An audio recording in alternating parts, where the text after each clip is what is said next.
Muy buenas tardes para todos. ¿Cómo se encuentran el día de hoy? Bueno, esta es una experiencia que si bien los de noveno y el club de debate van a ser quienes las van a poder vivir de forma más tangible, debemos recordar que nuestros compañeros de grado octavo también están leyendo este libro tan exquisito. Por favor, Aleja. Bueno, es para nosotros un honor presentar hoy a Vanessa de la Torre, quien a lo largo de su vida ha sido presentadora, periodista, columnista y escritora colombiana.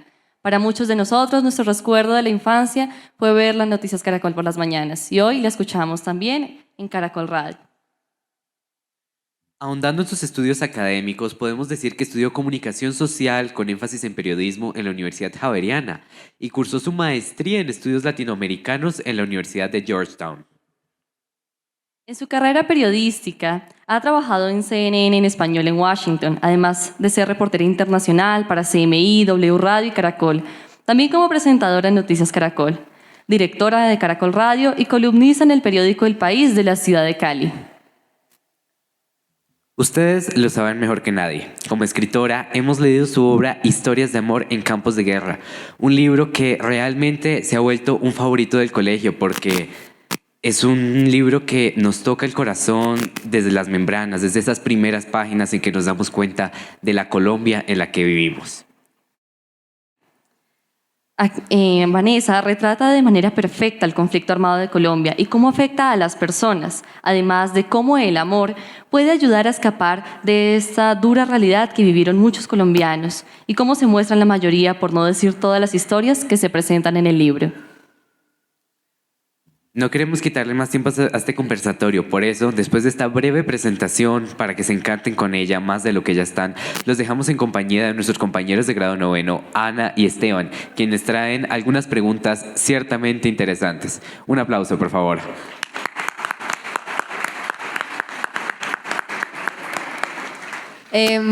Hola Vanessa, ¿cómo estás? Hola Ana, muchas gracias. Esteban, muchas gracias a ustedes. Gracias por estar aquí, por esta invitación tan especial al colegio. Llevaba un rato largo tratando de poderlo agendar y la verdad es que pues trabajo como periodista, viajo un montón, no tengo tanto tiempo libre, disponible como quisiera, entonces no había podido como organizarme y les pido disculpas por haberme demorado en venir acá. Pero muchísimas gracias por tenerme, muchísimas gracias al colegio por organizarlo y a mi casa editorial Penguin Random House por invitarme. Bueno, muchas gracias. Pues empecemos porque tenemos muchas ganas de conocer un poco más de tu obra y por supuesto de tu carrera. O sino que lo digan nuestros compañeros que estuvieron fascinados con la lectura de tu obra Historias de amor en campos de guerra. ¿Les gustó? ¿Sí? Me alegra. Bueno, Vanessa, pues esta lectura nos ha hecho saber muchas preguntas. Nos ha llevado a cuestionar el pasado, el presente, el futuro del país, que además ha sido afectado por este conflicto que narras. Sin embargo, tu obra da una mirada optimista, porque pareciera que el conflicto no tuviera una buena cara por todo lado. Entonces, en esta ocasión, queríamos preguntarte por tu trabajo en los medios de comunicación y esa responsabilidad que tienen ellos en transmitir la información verídica de lo que pasa el conflicto desde tu experiencia. Entonces, ¿cómo has manejado esto por los medios o cómo crees que deberían hacerlo? Bueno, lo primero es decirles que este libro es la recopilación de 7 historias que son crónicas. La crónica es un género del periodismo que reúne todo, la entrevista, el reportaje, la reportería, que suma todo, pero que tiene una cualidad muy importante y es que todo lo que ocurre y se cuenta ahí es verificable, es decir, es real, todo pasó. Y para poder escribir eso hay que irse a lo que se llaman las fuentes, que es la gente que te cuenta esas historias.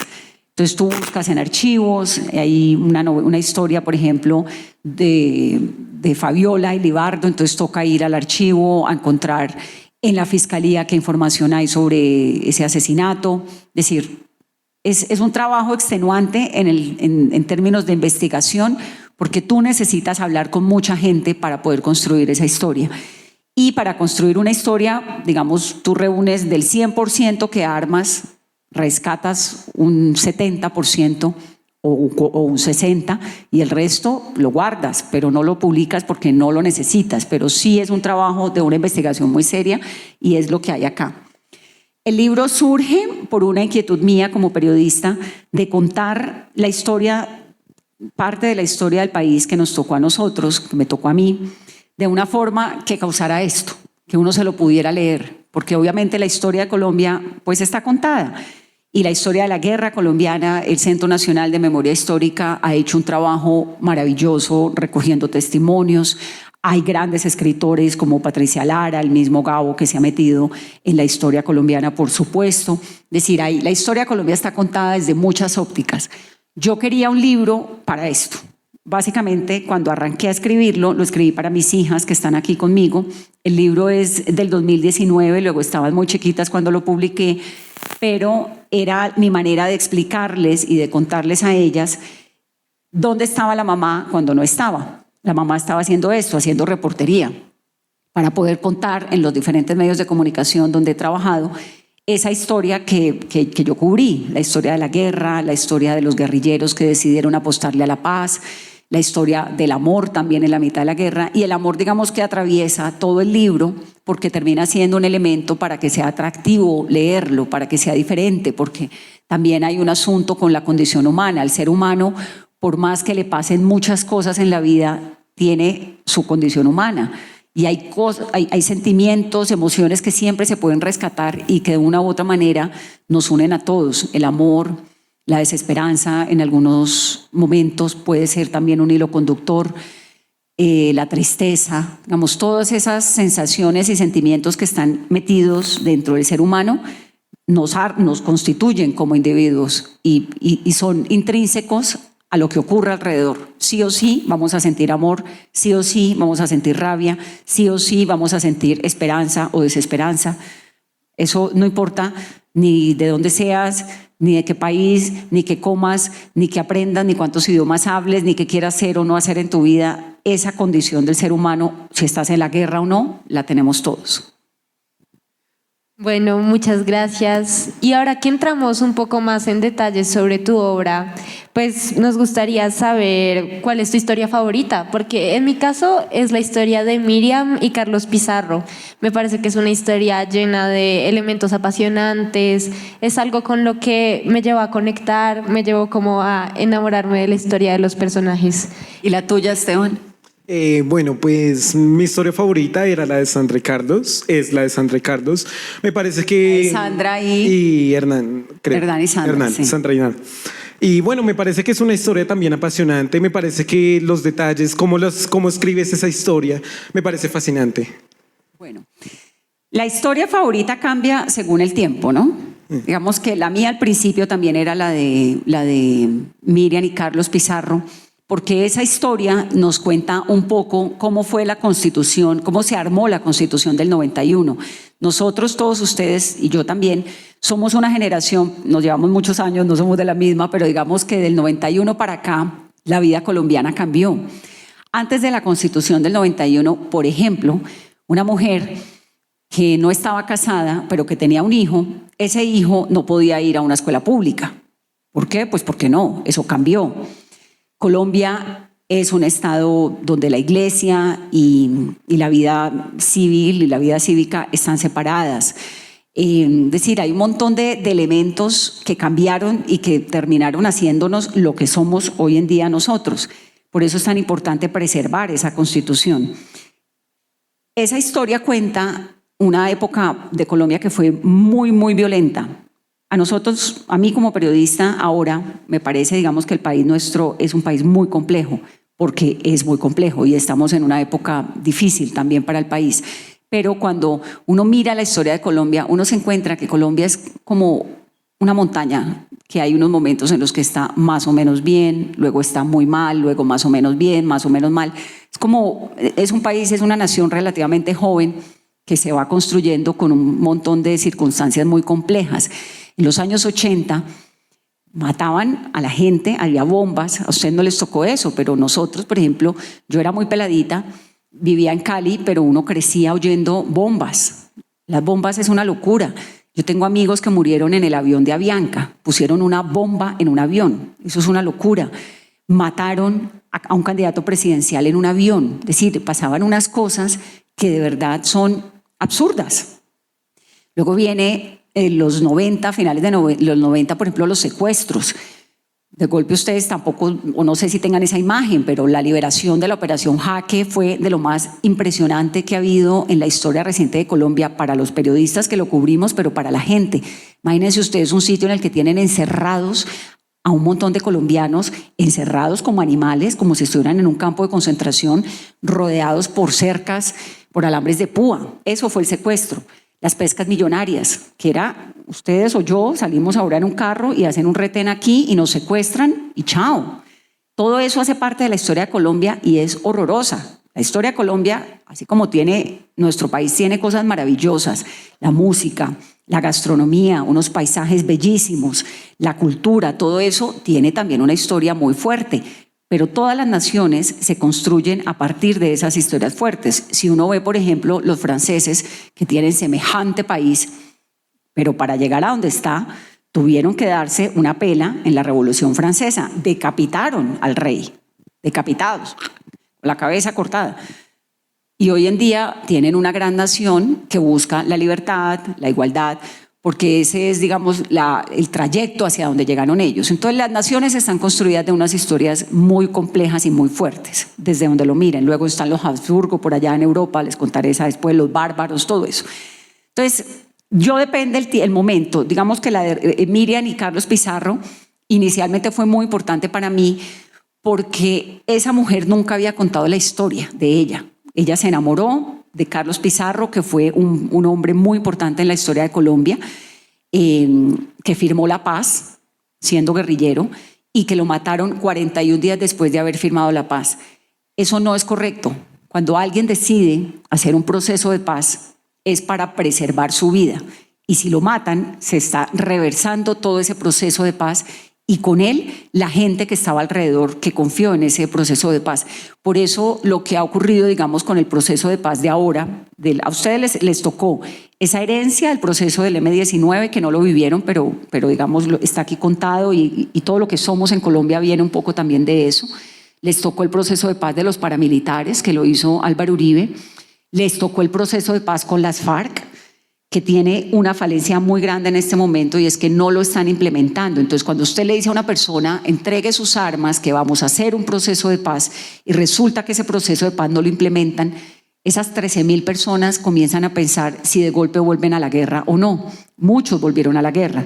Y ahora, pues, están llevando a cabo simultáneamente varios procesos de paz, con el ELN, con las disidencias de las FARC de Iván Mordisco, que se llama el Estado Mayor Central, con otros que se llama el Estado Mayor, que es el de un señor que se llama Andrea Bendaño. Bueno, se están llevando, el Clan del Golfo, se están llevando varios procesos de paz.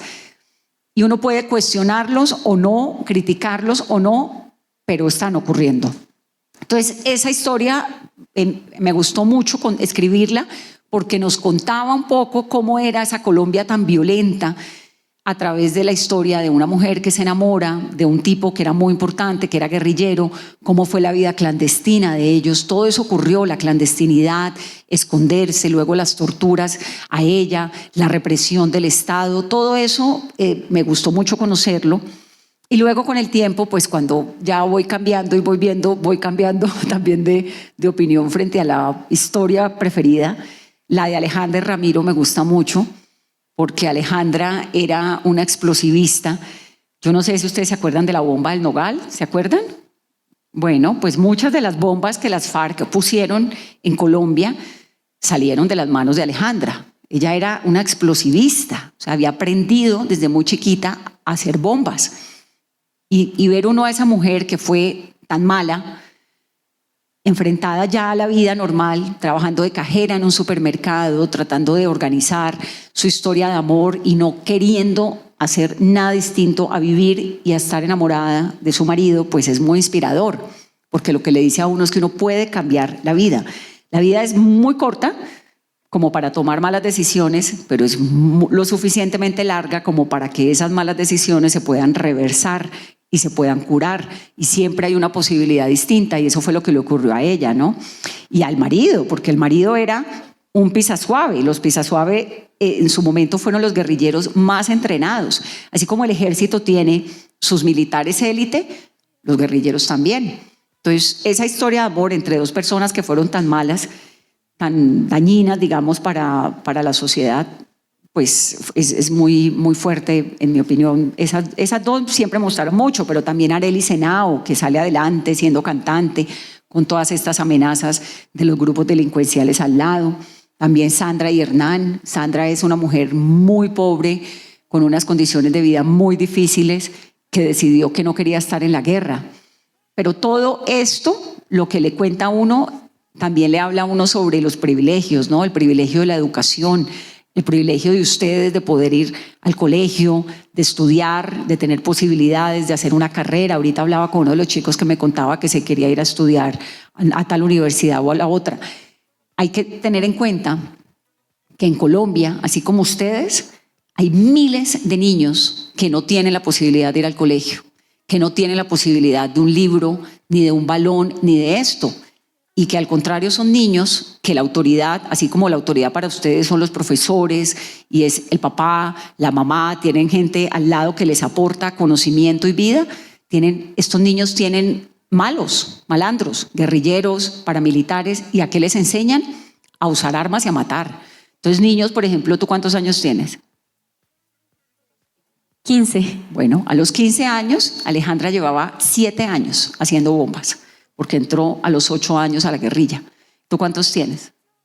Yo tengo 14. Bueno, a los 14, Ramiro entró a los 9 años a la guerrilla. O sea que llevaba 5 años. Lo que tú llevas estudiando y aprendiendo y soñando, esos niños lo han vivido en medio de unas tragedias horribles, en las drogas, sin oportunidades, sin educación, rodeados de niños que los obligan a portar armas, a matar gente, que los entrenan, que los drogan. Es decir, todo eso es muy fuerte. Y por eso a mí me gusta el libro y me gusta que lo lean en un colegio como este, para que aprendamos que hay que valorar también lo que uno tiene como colombiano una responsabilidad, ¿no? De construir un país, de ser buen estudiante, de ser juicioso. Nadie dice que no salga, que no rumbee, que no haga lo que quiera, pero siempre mirando hacia adelante en lo que toca hacer correctamente en la vida. Muchas gracias, Vanessa. Y bueno, como todos sabemos, hacer periodismo en Colombia es difícil. Todos los contextos históricos ha sido difícil registrar todo eso que ha pasado. Entonces, sin embargo, en los últimos años, digamos, han habido unas transformaciones y los medios se han vuelto más transparentes. Entonces, como periodista, ¿cuáles crees que han sido estas transformaciones que han posibilitado la libertad de prensa? ¿O qué crees que hace falta para que haya una prensa libre y transparente? Mira, yo creo firmemente en la prensa, porque obviamente soy periodista y porque hago mi trabajo con una conciencia muy profunda. El periodismo es como todo en la vida. Hay buenos ingenieros que se les caen los puentes, hay malos ingenieros, hay buenos ingenieros, hay malos que se le caen los puentes, hay arquitectos maravillosos, hay arquitectos que hacen mal el trabajo y se les inundan las casas, hay abogados que hacen su trabajo de manera excepcional, hay otros que se transan, que se venden, hay jueces que se venden. Es decir, eso es como todo en la vida, porque el ser humano es gigante, pero el ser humano también es enano. Y el periodismo, pues habrá un par de periodistas que yo no los considero periodistas, para mí eso es otra cosa, que seguramente harán de manera errada su trabajo. Yo valoro el periodismo muchísimo porque es un trabajo muy complejo, que implica mucho amor por lo que uno hace, una convicción muy fuerte y un trabajo de 24 horas, todo el día. Yo no dejo de ser periodista nunca. Yo ahorita estoy en mi tiempo libre y estoy aquí hablando con ustedes de periodismo y es un viernes y son las 2:30 de la tarde, ¿no? Entonces, y yo dejé de trabajar oficialmente a las 12 del día, que es cuando salgo del aire. Y mañana sábado, que no trabajo, me levanto, me leo el periódico, leo las noticias, miro qué está pasando, estoy pendiente de Venezuela.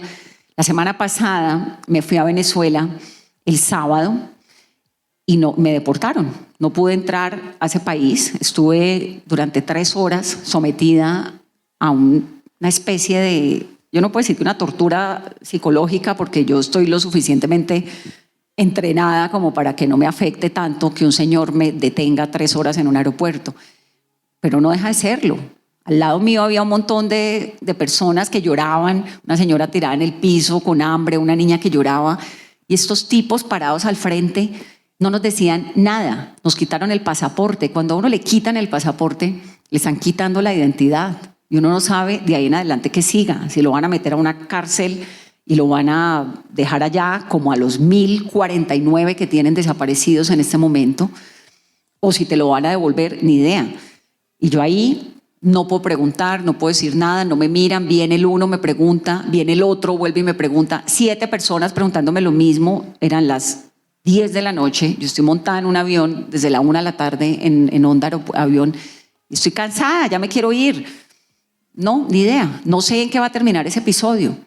En un momento me paró y le digo, necesito ir al baño. Me dice, vaya, pero tiene que dejar la cartera aquí. Yo ya me había metido el teléfono escondido, me fui al baño y le escribí a un par de amigas y les dije, no sé en qué estoy. Si me van a meter al calabozo de la SEBIN, o me van a deportar, o me van a dejar entrar, pero aquí algo está pasando.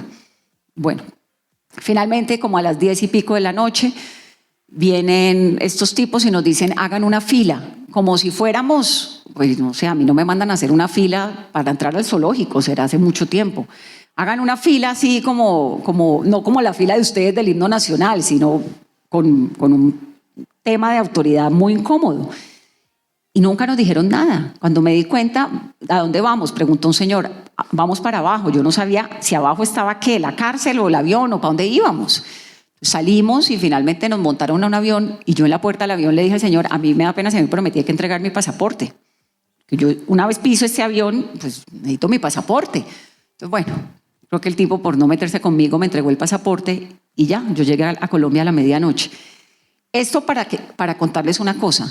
¿Por qué no quiere ese gobierno que un periodista entre? Porque el periodista va a contar todo lo que está viendo ahí, que es lo que yo les estoy contando de lo que viví antes de entrar. 3 días antes había entrado por otro lado, por la frontera, y vi el desastre que es ese país, en lo que se convirtió, la gente tirada en el piso, una miseria terrible. Todo eso, sin la prensa, no lo sabríamos. Sin la prensa no sabríamos lo que pasa en Afganistán. Sin la prensa no sabríamos lo que está ocurriendo en Gaza, por ejemplo, ni del lado ni del otro. No sabríamos de los israelíes que mataron, los de Gaza, los de Hamás, ni sabríamos las atrocidades que Israel está cometiendo con los civiles en Gaza, donde hay 37.000 personas, como ustedes y como yo, muertas. Porque no hay 37.000 terroristas, habrá unos, pero no todos. No todo el mundo es malo. Eso sin la prensa es imposible. Aquí en Colombia no sabríamos lo que está ocurriendo, por ejemplo, con la corrupción, si no fuera por el trabajo de los periodistas. Si no fuera por los periodistas, no nos daríamos cuenta de lo que ocurrió con el COVID, por ejemplo. Uno de mis trabajos más extenuantes en la vida fue el COVID. Yo fui la primera periodista en Colombia que se metió a una unidad de cuidados intensivos para contar cómo era sobrevivir al COVID, qué pasaba con los respiradores, si la gente se estaba muriendo o no, cómo eran los entierros. Todo eso fue horrible. Yo estaba con mis hijas encerrada en mi casa y salía, trabajaba, volvía, lloraba, contaba. Es decir, eso sin los periodistas no es posible. Luego, la prensa, lo que pasa es que los periodistas damos unas peleas muy duras todo el tiempo para poder hacer lo que tenemos que hacer, que es contar. Y esas peleas implican que la gente poderosa no necesariamente te quiere, porque que tú estés publicando lo que alguien no quiere que se sepa, pues es meterse en un problema muy grande.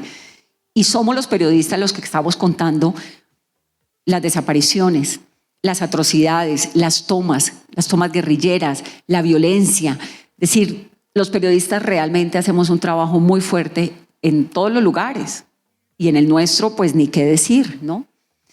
Entonces, yo soy una defensora total del periodismo, me parece que es un medidor muy importante. Cuando tú, por ejemplo, en Cuba no puedes ser periodista, no puedes. Yo voy a Cuba, llevo a mis hijas, las llevé en diciembre para que vieran la diferencia entre una dictadura y una democracia. Tú no puedes coger el celular en Cuba y grabar. Hola, soy Vanessa, aquí estoy. No puedes hacerlo. No lo puedes hacer en Marruecos. No lo puedes hacer en Venezuela. Tú bajas ahora a Caracas o a Táchira, donde yo estuve la semana pasada, y te grabas y te metes en un problema porque dicen que eres un espía y te meten preso. Tú sí lo puedes hacer en Bogotá. Puedes salir aquí a la calle y pararte y decir, hola, soy, y no te pasa nada. De golpe viene un policía o un ladrón y te roba el celular. Pero no te van a meter presa por hacer eso.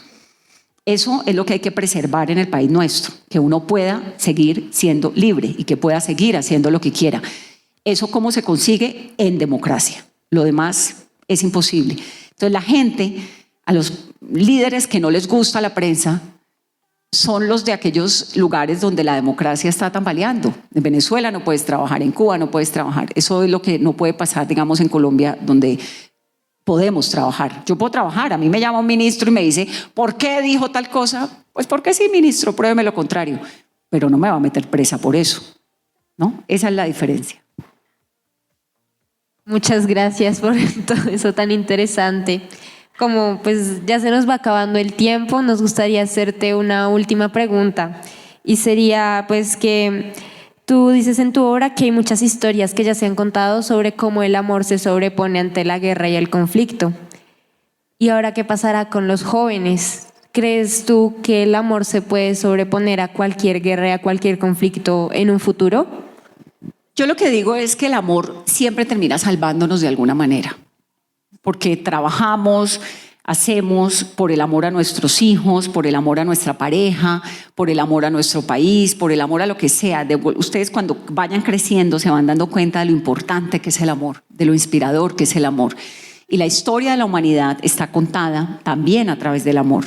Por ejemplo, hay un libro que me fascina, que siempre lo nombro, que se llama Un amor en Auschwitz, que es de una periodista italiana que cuenta qué pasó en ese campo de concentración entre una pareja, dos se enamoraron. Es divino, léanlo porque es divino y es una manera de entender el horror de los campos de concentración, por ejemplo, a través de una historia de amor. Está, por ejemplo, bueno, las historias de Sisi Emperatriz. Uno no puede entender la consolidación del imperio de los Habsburgo, que fue el imperio más grande que tuvo Europa durante 5 siglos, a través de, digamos, entenderlo a través de esas relaciones amorosas que ellos constituían.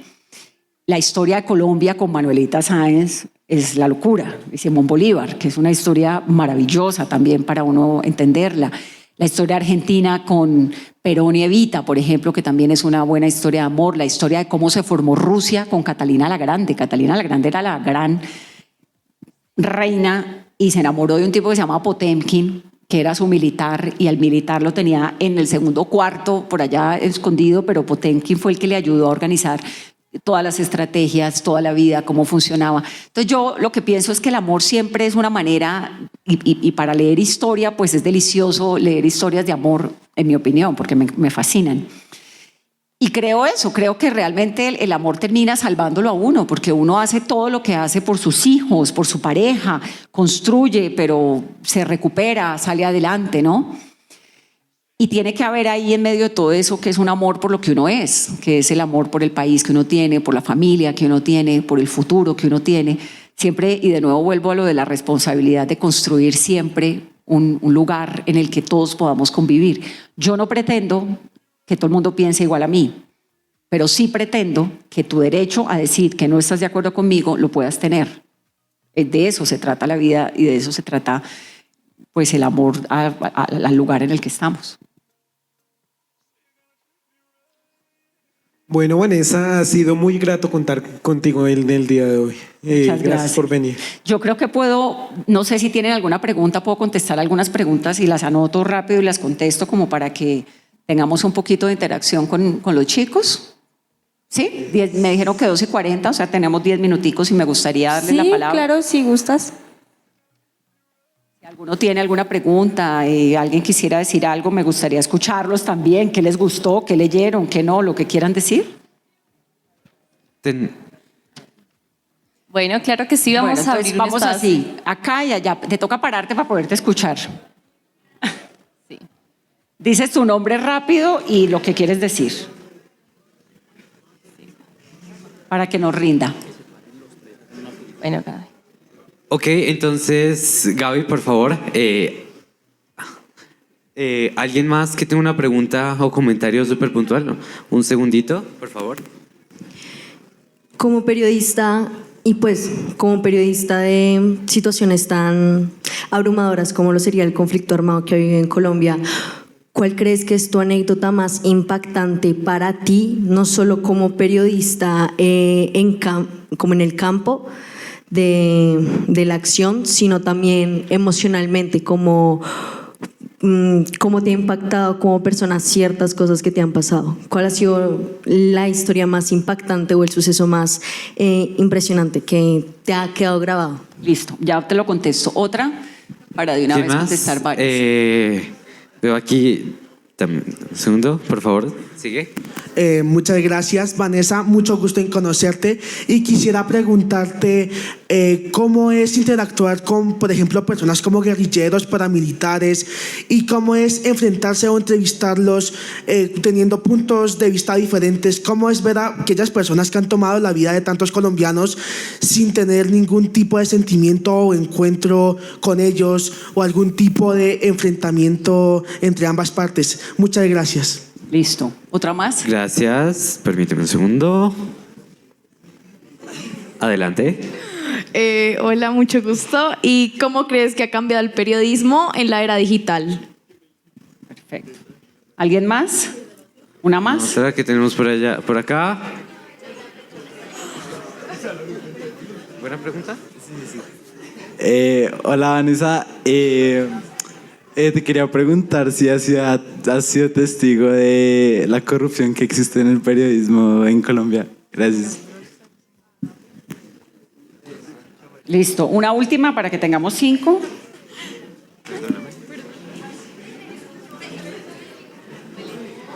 ¿Para dónde? Por favor. Vanessa, ¿cómo estás? Perdón la voz. Te quisiera preguntar si tú has tenido algún momento en que dijiste, quiero abandonar el periodismo, no puedo continuar, y si la respuesta, pues sí la hay, dijiste, no, tengo que hacerlo. ¿Y cuál fue el motivo? Listo. Voy a comenzar por allí. Voy a ir de abajo para arriba. Nunca he querido abandonar el periodismo. Nunca he hecho nada distinto en mi vida a ser periodista. No me gusta nada y creo que no sé hacer nada más allá que cocinar, porque aprendí a cocinar y porque me fascina la jardinería.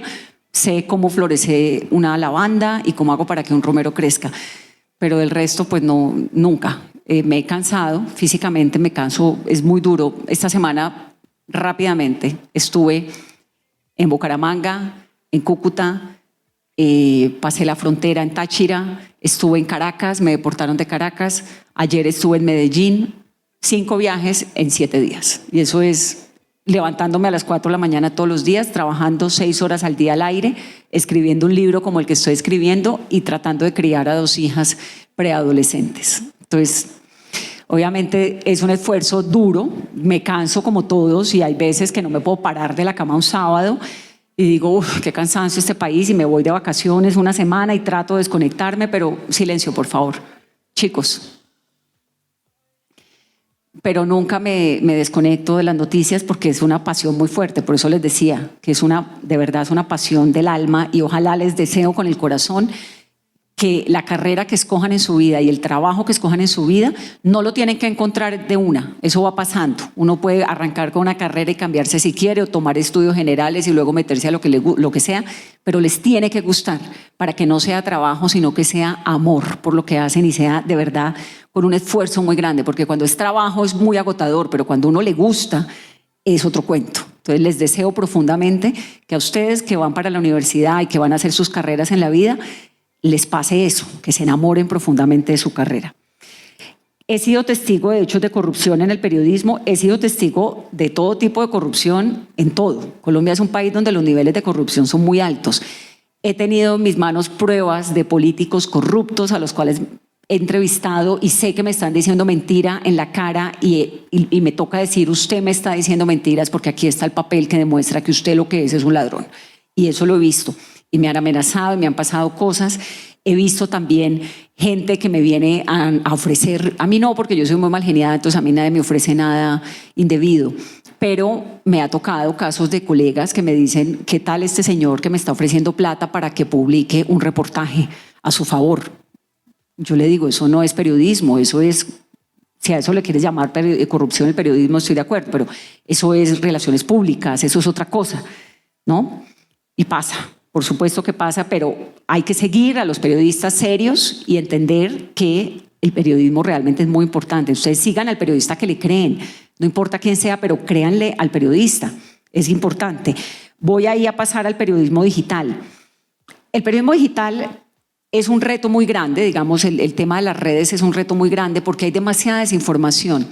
Entonces, un señor que sale aquí a la esquina y graba un video de unos ladrones y lo pone en Twitter o en X, ese señor no es un periodista, ese señor es un señor con una cámara que grabó un video y lo puso en Twitter. El periodista coge ese video y te dice dónde fue, cuándo fue, por qué fue, quién lo hizo, si es cierto el video o no es cierto, si es de ahorita o de hace 5 años. Eso lo hace el periodista, le da contexto, le hace una investigación, lo explica, llama y averigua por qué el policía estaba haciendo esto, por qué pasó con ese señor al que le ocurrió lo que el otro señor grabó. Eso lo hace el periodista. El mundo digital está lleno de un montón de gente que se dedica a publicar videos e informaciones que puede que sean reales o no. La tarea del periodista es saber si esa información es real o no. En mi caso, yo me alimento mucho de lo que encuentro en redes. Por ejemplo, el tema de Venezuela, lo que están haciendo los pelados en Venezuela es excepcional, porque los medios de comunicación no podemos entrar y los que entramos nos tienen así. Tú vas a Caracas y te ponen un espía al lado y otro allá y no puedes moverte. Entonces, por ejemplo, las marchas las estamos viendo a través de YouTube, porque hay un montón de chicos y chicas grabando con sus celulares y los van mandando y uno de eso se va informando. Hoy detuvieron, por ejemplo, a 2 colegas de la televisión estatal chilena y los tienen presos. Nadie sabe dónde están. La semana pasada unos de France 24, nadie sabe dónde están. Entonces, yo creo que hay que lograr esa combinación entre la información que llega digital, siempre con la confirmación de que sea real, y lo que los periodistas sabemos hacer. Pero yo en mi caso me alimento muchísimo. Esta mañana tuve en radio a una señora que encontré en Twitter, porque yo me meto a buscar y veo que encuentro, y la señora se pone a llorar. Ahora les pongo un pedacito del audio, a contar que a su hijo lo desaparecieron y que no aparece y que no tiene ni idea dónde está. Su hijo es un militar, y esa historia la encontré en las redes. Y la llamé, hablamos con ella, la sacamos y la publicamos. Entonces, esto para decir que no hay por qué hacer una brecha y decir que es que lo que hay en redes todo es mentira y que los periodistas que salimos en radio somos los que decimos solamente la verdad. No, podemos convivir y nos alimentamos. En mi caso lo hago constantemente. ¿Cómo es interactuar con paramilitares y guerrilleros con puntos de vista distintos? Pues es muy difícil, tengo que decirlo que es muy difícil, sobre todo cuando tú vas al sitio de ellos, porque te estás poniendo en las manos de ellos. Entonces, a mí me llama Iván Mordisco, por ejemplo, que me ha convocado varias veces a conversar o a estar allá, a hacerle una entrevista. Y no he ido por una razón, porque una vez piso su terreno, siento que me pongo en su terreno. Y yo no quiero esa vulnerabilidad con un señor al que no le creo. Esa vulnerabilidad de golpe la tuve con los guerrilleros de las FARC en su momento, porque estaban en un proceso de paz en el que yo creía. Entonces yo me fui, me metí, y de ahí sale el libro, a hablar con muchos guerrilleros, pero con muchos. Estuve en los espacios de transición y capacitación, que los leyeron ustedes acá en el libro, los ETCRs, todo eso, pero porque yo creía en ese proceso, independientemente de si le creía o no a la persona con la cual estaba hablando, pero su historia me parecía interesante porque yo creía en ese proceso. Y nunca pensé que me fueran a dejar allá. Tal vez era mucho más joven también. Hoy día tengo 46, antes a los 30 años uno cree que no le va a pasar nada. Pero es difícil, por supuesto, y tener un delincuente al frente es muy difícil también, y uno lo está escuchando, tratando de encontrar a ver el ser humano que hay ahí, siempre dudando, pero también tener un político al frente es muy difícil también, ¿no? Y entrevistar a un presidente que a uno le está diciendo mentiras, pues también es difícil. Yo alguna vez en la Casa Blanca tuve a Donald Trump, y Donald Trump hablaba y yo no le creía nada de lo que estaba diciendo, como también tuve a Barack Obama, a quien sí le creía. Depende. Tener siempre a un ser humano al frente, tener al frente como periodista, tú no eres amigo del señor que estás entrevistando y él no te está viendo a ti como una amiga, tú eres una contraparte. Y tu tarea es a ver qué va a decir y por dónde lo va a decir. No es que los periodistas queremos hacer que el otro caiga, no, pero nuestra tarea es escuchar, a ver dónde está la mentira que me está diciendo, cómo el dato. Son violentos los políticos, le dicen a uno, es que yo he construido 50 puentes y 35 hospitales. Mentira, no ha construido ni uno por ninguna parte, es mentira. Entonces uno para oírle ese cuento, tiene que aprender un montón, y estudiar un montón para poderle decir, porque yo les digo, lo que usted me está diciendo es mentira. No me diga mentiras, que no es verdad lo que me está diciendo, pero para eso tengo que saber. Y eso es muy berraco y es muy difícil. Y también es muy difícil pues tener a gente mala al frente, por supuesto, ¿no? Y saber qué le creo, qué no, hasta dónde llego, cómo me cuido para que no me pase nada. Porque a los periodistas los han matado. A Diana Turbay, la mamá de Miguel Uribe, el senador, se fue a hacer una entrevista y la mataron. Entonces los periodistas corremos la vida también. Y lo último que preguntaba Gaby, la anécdota más importante, pues es que todas, a mí me han pasado unas cosas, digamos lo de Venezuela la semana pasada, el sábado, estuvo, digamos, yo sabía que eso podía pasar. De hecho, esa mañana le dije a mis hijas, hay dos opciones, o que pueda entrar a Venezuela o que no pueda entrar. ¿Se acuerdan que les dije? Si entro perfecto. Si me llego a desaparecer 2 o 3 días, no se preocupen, que puede pasar. Si no entro, ¿qué pasa? Pues que me devuelvo y por la noche estoy. Y cuando me monté al avión les dije, me devolvieron, aquí voy. Entonces uno siempre sabe, pero el proceso fue muy agotador y ahora cuando lo veo uno hacia atrás dice, pucha, ¿en qué momento termino yo parada ahí con estos tipos? Uno sin saber en qué termina, ¿no? Lo que pasa es que yo tengo un instinto de supervivencia que lo manejo, pero por ejemplo Mocoa, la tragedia de Mocoa, cubrir tragedias es muy triste. Cuando yo llegué a Mocoa y veo esa avalancha, había 41 niños desaparecidos, bebés de menores de 4 años. Y tú saber que hay 40 niños desaparecidos y 40 mamás buscando a esos niños y todos te cogen y te lloran y te dicen, por favor, ayúdeme. Y tú más allá de ponerlos al aire y contarlos, no puedes hacer nada. Contar, están desaparecidos, cómo se fueron. Irte con las autoridades, ¿se los robaron o qué fue lo que pasó? No, se masacraron con la avalancha.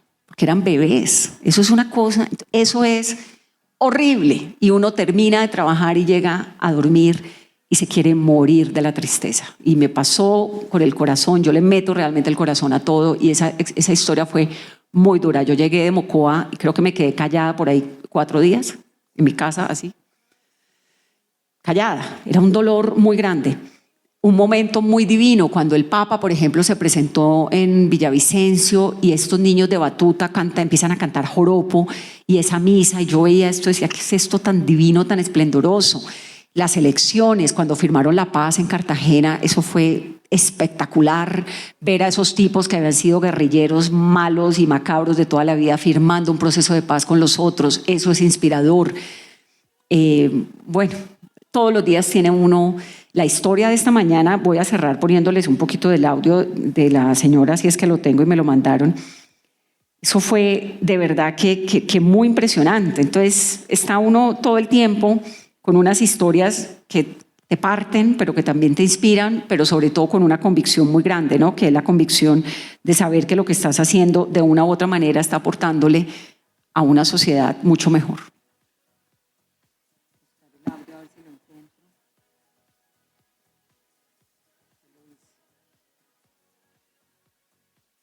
Ya ni sé cómo se maneja esto. A ver, un segundo. Aquí.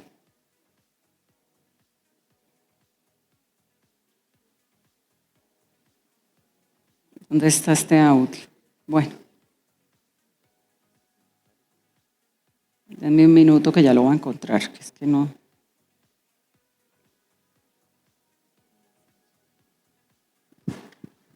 También entre más viejo se va volviendo uno, pues más difícil le queda encontrar lo que manda, ¿no?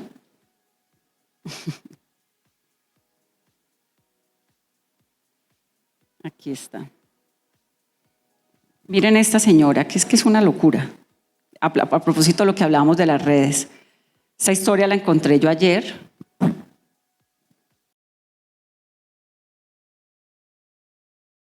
Madre del teniente Efraín José Molina Herrera. Mi hijo está siendo secuestrado. Mi hijo está siendo maltratado. Me están matando a mi hijo. Mi hijo está defendiendo su patria. Mi hijo está del lado de la verdad. Le pido por favor con el corazón en la mano de una madre que está destrozada, que mi hijo está derramando la sangre por su patria. Esta historia la encontré ayer en X y yo dije, ¿quién es esta mujer? ¿Qué es ese dolor? Entonces la llamo, le escribo, le digo que me dé un teléfono, que la quiero llamar, que soy periodista, que no sé qué. La señora me lo da, hablo con ella y esa mañana la entrevisto. Es la mamá de un militar que está en Venezuela, que tiene 24 años y que estaba en una mesa de elecciones. Me imagino, si no lo saben, que hay un dilema internacional enorme porque en Venezuela se acaban de robar las elecciones. Y esta señora me dice, mi hijo estaba en una mesa electoral y ella vio cómo estaban cambiando los votos. Y él grabó un video, me lo mandó, le digo, mándame el video. Me manda el video y el hijo se desaparece ayer. Pero antes de que se desaparezca, alcanza a grabar gritando que lo están llevando. Bueno, es una cosa dolorosísima, horrible. ¿Y yo qué puedo hacer? Yo no puedo ir a buscar el hijo. ¿Qué puedo hacer? Entrevistarla y ponerla al aire y contar para que alguien escuche y sepa que hay una persona más a la cual le está ocurriendo eso. Y en eso es muy interesante lo que pasa en las redes, porque seguramente ella no tiene acceso a un periodista que le ponga un micrófono y la grabe, porque no, ella no es una persona importante y a veces los periodistas solamente estamos o tenemos el micrófono así para el ministro o para esas cosas. Por eso es tan importante la gente. Uno hace periodismo es para la gente, para esta gente es la que uno hace periodismo. Pero ella a través de las redes logra ponerse en contacto conmigo, yo logro ponerla en Caracol Radio y logro que el canciller Murillo me llame a preguntarme, esa señora dónde está, el hijo dónde está. ¿Sí entienden cómo funciona? Para eso es el periodismo y para eso es el poder, para uno cambiarle y poder ayudar a la gente. Listo. Bueno, muchísimas gracias a ti, Vanessa, y nos deja una reflexión muy importante acerca de que este mundo no se acaba en estas cuatro paredes y no podemos ser indiferentes a las diferentes realidades sociales. Al contrario, la conciencia social es aquello que debe de acompañarnos siempre. Toda la razón, Aleja. La verdad, comprendemos y no nos alcanzamos a imaginar las situaciones tan desgarradoras que has vivido y a las que te has enfrentado. Pero realmente es un mensaje, a mi parecer, esperanzador el que nos queda a nosotros. Una tarea realmente de conocer no solo a nuestro país, sino al mundo entero como realidades de ser ciudadanos críticos y ante todo propositivos para una sociedad que cada vez nos ofrece más retos. Pues nada. Sabemos que estás cortica de tiempo, entonces agradecerte porque realmente estos espacios son sumamente gratificantes para nuestra formación académica, escolar, pero especialmente nuestra formación personal en el colegio. Muchas gracias y muchas gracias a ustedes. Y si alguno quiere que le firme el libro, se lo firmo rápidamente. Gracias. Que suene ese aplauso para Vanessa, por favor.